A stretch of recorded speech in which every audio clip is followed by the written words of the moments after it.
Տեսական մարմնի կառավարման խորհրդի կազմում կամ նույնիսկ կառավարման խորհրդի նախագահը կարծեմ կրթության այսօր կգումասը գործող նախարարն է։ Հիմա դուք այն ոլորտը, որին վերահսկում եք կամ տեսական վերահսկում եք իրականացնում, նրա նախարարը ձեր կառավարման խորհրդի անդամ է։ Դա շատ լրջագույն շահերի բախում է։ Դա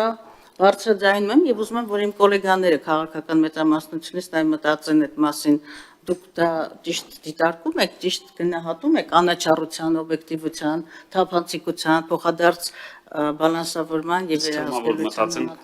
Միգուցե ոչ գրեիք համատություն եմ անում, բայց թե իրավապահ համակարգի եւ հանցագործների նպատակները բարեկեցիկ ապրելն են, այդ եւ բարեկեցիկ հասարակությունն է, այստեղ մարդ ոնց է անցալում։ Ուզում ասեմ նպատակների ազնվությանը ես չեմ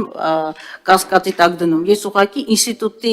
կայացածության, օբյեկտիվության եւ անաչառության եւ այդ check and balance-ի կոնտեքստում մտածում եմ, որ ինձ համար եւ կարծում շատերի համար անդրամաբանական է, որ վերահսկվող ոլորտի ուրեմն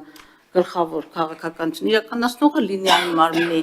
կառավարման խորհրդի նախագահը, որը վերահսկելու է իր ոլորտում շատ լավ, քանի որ որոշ